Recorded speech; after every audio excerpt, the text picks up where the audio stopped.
Today, I'm going to tell you a little bit about my family history, which relates to World War II as well.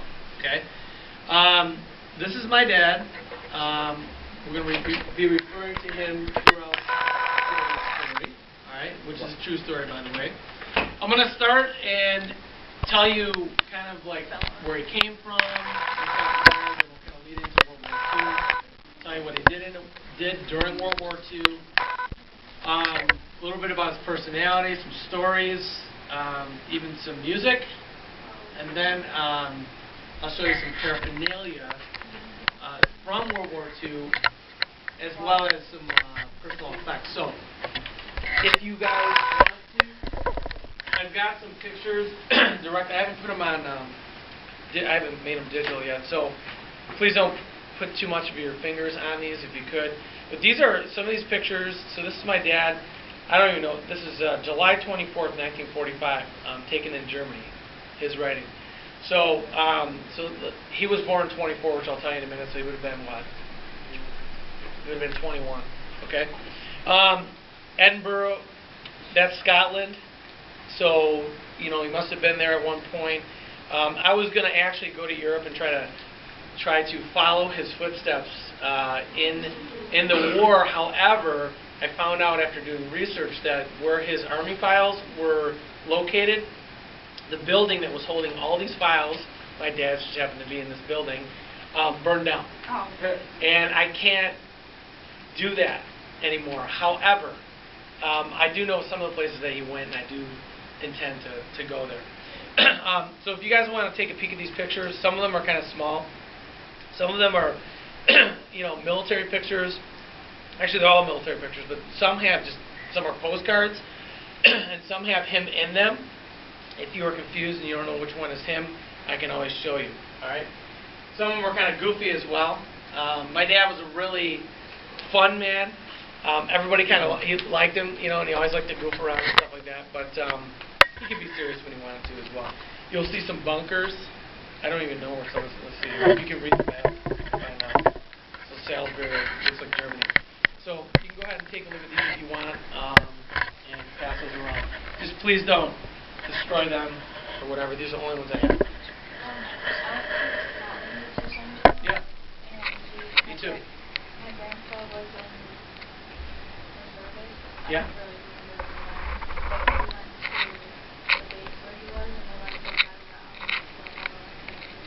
Cool. Isn't that neat to do that? Yeah. Where'd you go in Scotland? Yeah, I didn't go there. I just went to Loch Ness. Yeah, we drove there. And then Edinburgh, and then I know. That's my mom's side. So that's a whole different story. Yeah. So anyway, my parents. Let's go back to the beginning. All right. My grandparents on my father's side were both Greek, and my yaya, which is my grandmother on my dad's side, which would have been his mother, came from a town that you all know called Constantinople. She didn't call it Istanbul. She called it Constantinople. Why? Because that's where it was Christian. Now, there's a lot of Greeks still in the area of Constantinople, or Istanbul, okay, because originally that had been part that Greece had taken over, okay? My grandfather, my papu, he was from an island right over here by Ios called Kos, K-O-S, Kos, right on the border of Turkey, okay? Now, this is around, 1900. My grandfather came over on a boat by himself, 11, 12, 13, I was very young, okay? Came over to the United States and basically had a sponsor. Now, the way immigration, actually, technically, still you have to have sponsors. So he had some Greek sponsors here that would vouch for him. He came over and he started, working in restaurants and stuff like that. And I think I told you guys some about that, about the restaurants and how he had money. So he built himself from nothing, kind of like Andrew Carnegie, but not to that level. he worked in restaurants and so forth, and he became established. And then, you know, he got to a point where he goes like, I want to get married. And so one of the things they used to do back then was they would have arranged marriages. Do you know what that is? Mm-hmm. Okay. So this is how it worked. There were 3 sisters in Istanbul that they wanted to come to America. They wanted to get them out of Turkey. Okay? And so they were going to marry them off to Greek guys in America. And my grandfather and 2 other guys basically just saw a picture of the 3 girls in a window, okay, and that was it. And then they brought over the girls, and I don't know how exactly they chose each one, but the girls were in one room, the guys were over here, and then they went and met them, and they talked to them for a couple minutes, and then that was it. And then they decided they were going to get married, you know, and they, you know, stayed together that whole time. Not sure how, I know he loved her, I'm not sure how much it was reciprocal, but, you know, while they were here, they had 3 kids. The oldest being my Thea Dorothy, Thea being aunt. So, my Thea Dorothy was born, then my father, and then their other sister, my Thea Irene. Okay, so my dad was born in 24, I think. I'm not sure exactly, but I know my aunt right now, I think, is 92 years old. She lives in Florida. She used to come in. She would talk about the Great Depression. So he was a middle child of 3. When he was born, obviously he was born here, and they're first-generation Americans. However, they didn't speak English at home. So when they went to school, okay, they couldn't speak English. And so what happened, do you think? What happened? Yeah, kids. So remember I was telling you his name was Stomatis Polokronis Bellos, right? And he got to school, kids were making fun of his name and stuff like that. Remember I told you that's why they didn't name me Demetrius, you know? That's a and name. Isn't it? It's cool, you know? So Stomatis is Thomas, and eventually he actually changed his name to Thomas, which is still the same thing. And then Polokronis is Paul, and then Bellos. So anyway, you know, he didn't know English, but he learned English. In fact, as time went on, he actually forgot the Greek. He could understand it, but he you know, I guess he just didn't have any interest in it after the war and stuff like that. So he was born in 24, like I said, and you know, when World War II, they worked in my grandfather's restaurant and all that stuff. But then when the war came, what happened? He got drafted. Okay, a lot of people got drafted, and he happened to be the one because there's a lottery system. What's the official name again for the draft? All right, Selective Service Act. Right? Okay, so he got drafted, and what happens after you get drafted? You go to boot camp or basic training. Okay. Now, you know, when you talk to soldiers, okay, from different wars, if you talk to a soldier from World War II, a lot of them, they don't talk a lot about it, okay? I'll tell you a little bit how I learned more about it afterward, but I always remember my dad telling us stories about, you know, him and his buddies, how they were screwing around all the time, and they were kind of chasing after the ladies, you know. I know where I get that from now. Just kidding.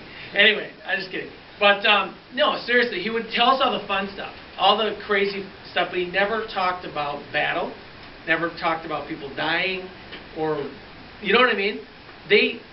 World War II vets they don't talk a lot about that. Some do, but for the most part they didn't. So when he got into boot camp, he didn't really like it, okay, because he didn't really like people telling him what to do. You know, they were just marching, working all the time, and if he got in trouble, they made him clean like the toilets and all these kinds of things. He didn't really want to be there, and so he tried to do things that would make it more pleasant for him. So at one point, he decided that he was going to be a nurse in the army. Okay, and I'll tell you one story. So he was a nurse, and he was working at a ward. Okay, so a ward was, basically where people would be there that were injured and stuff like that. And I still can't remember. First off, I can't remember the name of this band. It was a big band, a very famous band. Oh, Glenn Miller. You guys ever hear of the big bands? All right, Glenn Miller. So my dad loved Glenn Miller. He's a really good dancer, actually, too. So he loved Glenn Miller. Glenn Miller, these bands and people would come to the army bases and perform for the military. Now, they do this all over the world as well. Like Kid Rock went to Afghanistan. I have a friend that's in a band called JTX. He went over to Afghanistan. And they do that because these guys are, you know, they're fighting, and they need that, you know. And so Bob Hope used to do it all the time. So Glenn Miller, anyway, Glenn Miller was going to come to their base and play, but he was working. And so, you know, kind of like he was all the time, he's like, all right, he finds this other guy that's working. He's like, look, I want to go see Glenn Miller. Okay, you take my shift, and when I get back, we'll just swap. You take my shift, I'll take your shift, no problems. Nobody will ever know. I'll get to go see my band, my favorite band, and it'll be great. And you're kind of hemming and hawing, and you're like, come on, what's the big deal? You're just going to take my shift, I'll take yours. So you agree. So I go off to Glenn Miller, and I have a great time. I listen to my favorite band and stuff like that. And I come back, and all right, we'll use you. The officer in charge of me says, "Hey, Bellos, where you been? Or how you doing? How you doing?" "Oh, I'm great. How you doing?" "Oh, I'm great too. You know, yeah. So what's been going on?" "Oh, not much." He goes, "Yeah. So how you been? Work been going well?" "Oh yeah, it's been great." "That's interesting because I was just talking to so and so, and when I showed up today, nobody was on post." He's like, "What do you mean?" And he goes, "Well, come to find out that, you know, you were supposed to be working a shift and nobody was there." He's like, "Well, I don't know how that's possible because I was there." So he caught him in a lie, you know. And so, anyway, he ends up having to fess up about it. He says, "Well, you know, this is a bunch of BS. You know, I switched with this guy. What's the big deal? You know, I wanted to go see Glenn Miller. You know, he was supposed to take my spot." Well, he's like, "Well, he never showed." He goes, "Bells, you're always getting in trouble. I really like it, but you know what? You're always getting in trouble." And so my dad starts, you know, kind of talking to him and arguing with him, like, "You know what? I didn't ask to be in this army. All we ever do is, you know, clean the toilets. You know, if we ever do anything that's fun, we get in trouble for it." He goes, "I want to go where the men are men." And, you know, the officer says, "You know what, Bells? I'm going to give you your wish." And that's when he transferred my dad into the 101st Airborne. Now, I don't know if you know anything about the 101st Airborne, but the 101st Airborne would be like the precursor to the Green Berets or your Rangers. You know, the elite fighting forces that we now know. You know, you ever heard of the SEALs? Okay? I don't know if it's to that level, but, I mean, these were the first, you know, of those guys in World War II. And you have to remember also that paratrooping was new at this time. So they were making up all these different trainings and stuff like that, and many people died during training. Okay?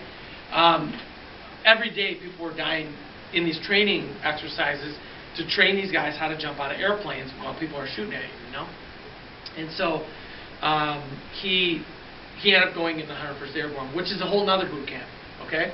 And I didn't realize this until I started reading things, and actually after my dad passed, because I got really interested in after that.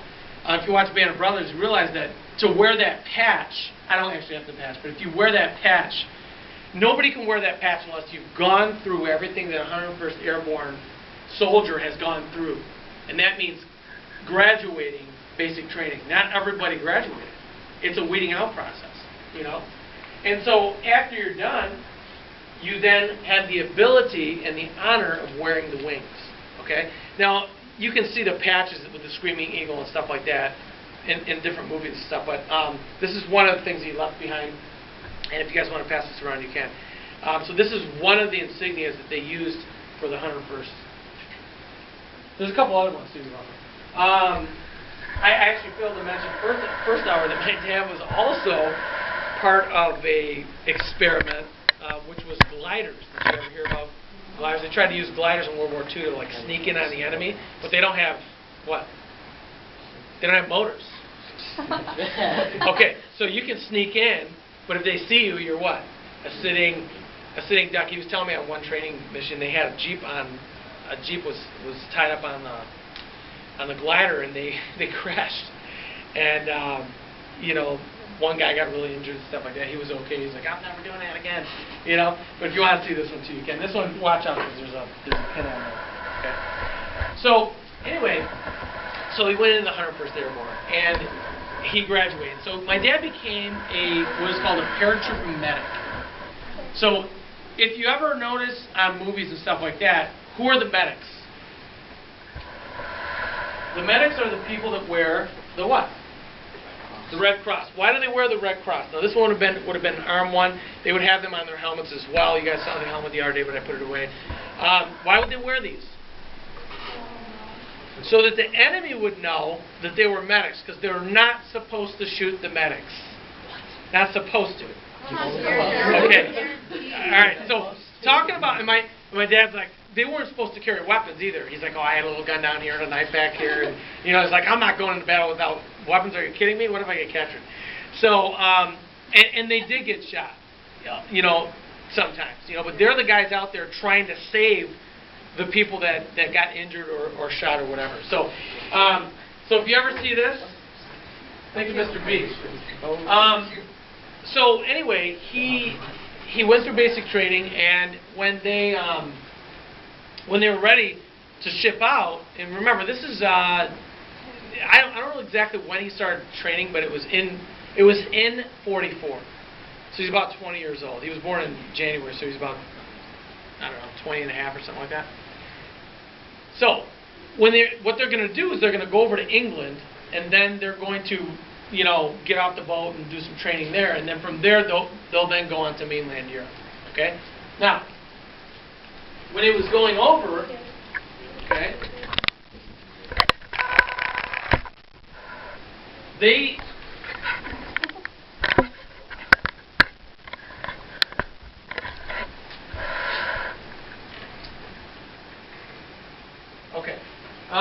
they would go over in a convoy. Okay, they'd go over in a convoy, and they did this for a reason. Can anybody tell me why they would go over in convoys? Which is basically a bunch of ships grouped together. Safety in numbers. Safety in numbers. It's because of the U-boats. All right. He was in the lead boat. I think he called it USS Washington or something like that. So he's in this boat right here. All right. A lot of troop transports in the middle and so forth. And these are destroyers. Okay, on the outside. After going over, it took them 15 days to get from the United States to England. Okay, it's a long time. As they were doing that, he said, one day we're all doing our thing or whatever, and all of a sudden the sirens go off, and everyone starts to get ready in their positions and stuff like that. And they came over the loudspeakers that they thought they had seen or found a enemy submarine, a German submarine. Okay, so that's a sub. All right, now I know it looks like a rubber ducky, right? Okay, so when they thought they saw the sub, my dad was saying these two ships all of a sudden just started like boom, just start going to the side. He says before you knew it, he couldn't believe how fast they went. So destroyers are small, fast boats with a lot of ammo, and that's exactly what they do. They destroy things, So they're sent out and they're searching for the sub. Okay? He's like, yeah, I couldn't believe it, man. It was like, an hour worth of like really, really tense atmosphere, So they went out. Now, what they would do is the German subs, they were called wolf packs. Why? They travel in packs. They travel in packs. So we're in a convoy. But what they do is they'll pop up over here, and they send all the resources over here, but there's a sub over here, and there's one over here too, but you don't know about. Okay? And then they would attack you from behind. Okay? But luckily, it was a false alarm, and there weren't any subs in the area. Okay? So they got over there. It took them like 15 days, like I said. And then from that point on, they used England as a jumping ground to come over to France that we had reoccupied or we'd taken over, and pretty much we're working with the French. Now, I mentioned this last lecture. go over it again anyway. Okay, now, once they had taken back France, I told you they had to go into what? They had to go into Germany, right? What was there in the lines? There was a bulge, right? Okay, now, so what we're trying to do is we're trying to force the Germans back into Germany, and the Russians are doing the same thing on that side. Okay? Well, the Germans were at their end, and they knew it. And they're running out of, weapons. They weren't making stuff anymore, and it was the end. A lot of their soldiers had been killed already, okay? And they were going to make one last-ditch effort to win the war. And what they did was they went after the fuel. There was fuel that was within this area, okay? If you watch the movie Battle of the Bulge, you know what I'm talking about. So they came in here and they attacked the flanks and they basically surrounded all the people that were in that area, okay? Now, my dad was in that area. And as I was saying before, it was the winter. It was December of '44. Super cold, bad conditions. Many, many died just from exposure, frostbite and so forth, And it was, I can't remember exactly how many days it was, but I think it was about 14, 17 days battle, okay? And they couldn't go in and bomb because the Americans and the Germans were all in there together, all kind of mixed, you know what I mean? And so they were stuck. They thought they were dead, okay? Well, thank God for Patton because they said that they didn't want to go in and try to do anything without 4 tank units or divisions. Patton didn't have 4, he had 2, and he says, I'm not leaving those guys in there. So he went in and basically saved them from annihilation. My dad being one of the people surviving that battle. Okay? And what's interesting is that's one battle that took 17 days or whatever, you know what I mean? If you survive this battle, the likelihood of you surviving the next one's not very high, because now we're going to be going into Germany. I read these books, and if you're interested in World War II at all, or the 101st, they're awesome. And if you read these books, the guy that wrote this book, or these books, he claims that he's the only one from his division, or regiment, I can't remember exactly, I think division, that survived in the 101st. One out of like 2,000.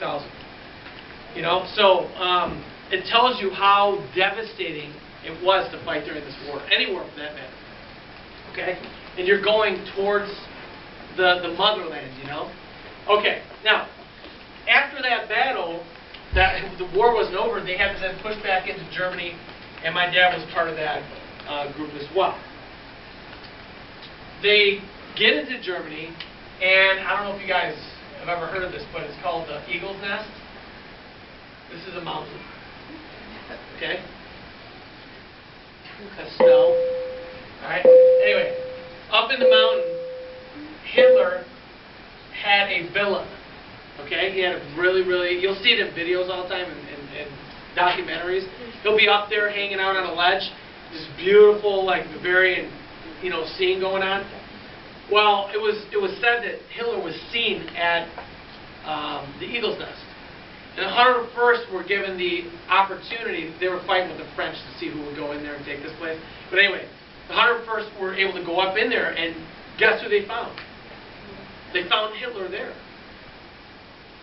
But it wasn't him. It wasn't. It was double. It was he had imposters, or impersonators, I should say, all over Germany. Okay, where was Hitler? He was in a bunker in Berlin. So they found this guy running down the hill or whatever, and they captured him. And, they basically, went through the whole thing and took it over. And if you watch one of the last Band of Brothers, you can actually see them doing this. Okay, it's pretty cool. So, now, then the war ended. But you have to remember that the war, it's not over for everybody, because we're still fighting in Japan. And you had to have a certain number of points to get out of the war. My dad didn't have enough to get out. And so from that point on, and I don't know if it was back when he was in the United States or what, but he ended up becoming an MP. You guys know what an MP is? It's military police. So it's basically the police for the military, And so he became an MP because he thought that'd be kind of a cush job or whatever. And that's what he did until he ended up getting out getting out of the war. Now, when they were coming home, okay, how many of you have ever heard of the ship or the boat, the Queen Mary? Have you heard of the Titanic? Yeah. Queen Mary is the sister ship to the Titanic. They were made in the same berthing area and stuff like that. Okay. Well, when they were coming home, they still used all these ships. They didn't need convoys technically anymore. But they came home, and a lot of them, some of them came home on military ships, but a lot of them came home on civilian ships. My dad happened to come home on the Queen Mary too. Now, if you ever go to LA, you can actually go on the boat. And like, you know, in fact, now I think they actually take it out. But huge boat. So all these guys are on there. Guess how long it took them to get back? 4 days.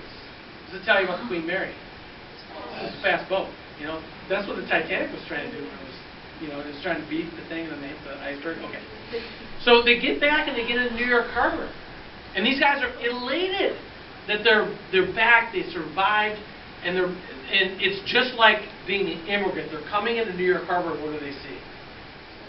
They see the Statue of Liberty, and the Statue of Liberty is on the right side of the boat. All the guys go to the right side of the boat, and my dad said, I thought the ship was gonna capsize, because basically when all the guys went on the side of the boat started listing to the side. They get on the loudspeaker, get over the other side, and they get over the other side, and then, you know, they're basically, the boat didn't ship or anything, but scared the crap out of everybody. And so, yeah. And so they, you know, they're back home. They see that, and then, you know, if you ever see any of the pictures, you know, the guy like kissing a girl in the street. I mean, it was a party. The war's over. Just in Europe, though. The war that's going to go on in Japan is going to last a couple of months. Okay. So it's called WWII, Victory in Europe. So there's technically two ends to this war: one in Europe, one in the Pacific. Okay. All right. Now.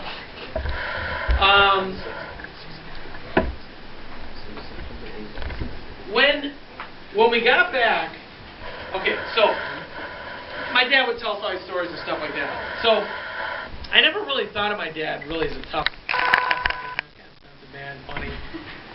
And then when I started reading all this stuff, I realized he was a lot bigger than he went on, you know, talking about. Because, like I said, these guys didn't really talk about it that much. In fact, you know, I always remember going down to my dad's workshop, and this green duffel, or whatever you want to call it, was sitting down there the whole time.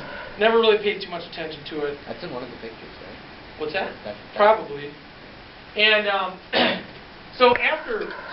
right, make a long story short, my dad, he started getting lung disease, okay, and it was terminal. And so when my dad got lung disease, and we found out that he was going to pass, my brother was getting married at the time, and we tried to make it so that the